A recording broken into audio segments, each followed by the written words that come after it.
Hello everyone, আমি শিবানী। আজ আমি আপনাদের সাথে শেয়ার করব কোয়াশ আলু দিয়ে এক দারুণ স্বাদের রেসিপি।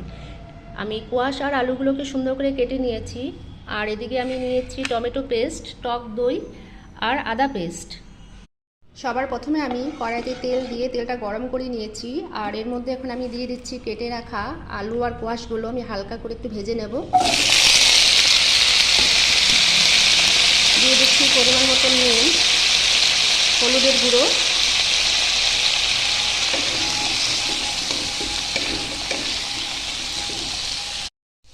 আলু আর কোয়াশগুলো পারফেক্টলি ফ্রাই হয়ে গেছে। আমি এখন তুলে নিচ্ছি। আলু আর কোয়াশ ভাজা তেলের মধ্যে আমি ফোড়ন দিয়ে দিচ্ছি শুকনা লঙ্কা, তেজপাতা, গোটা জিরে আর গোটা কালো জিরে।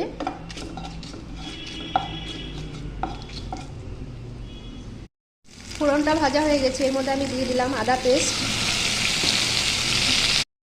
এরপর আমি দিয়ে দিচ্ছি টমেটো পেস্ট।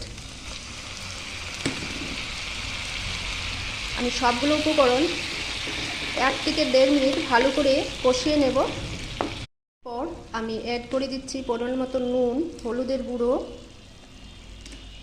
জিরের গুঁড়ো, ধনের গুঁড়ো, আর দিয়ে দিলাম শুকনা লঙ্কার গুঁড়ো।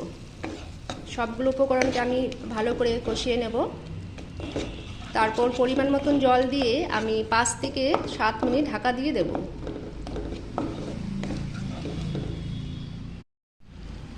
এখন আমি পরিমাণ মতন জল দিয়ে দিচ্ছি।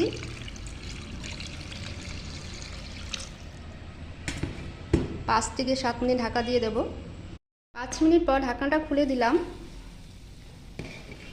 ঝোলটা আমার ফুটতে শুরু করে দিয়েছে, আর এর মধ্যে এখন আমি দিয়ে দিচ্ছি ভেজে রাখা আলু আর কোয়াশগুলো।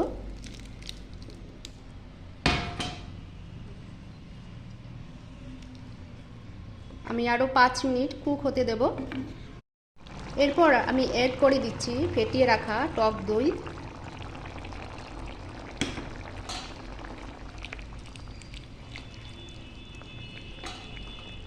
আর দিয়ে দিচ্ছি স্বাদ মতন চিনি।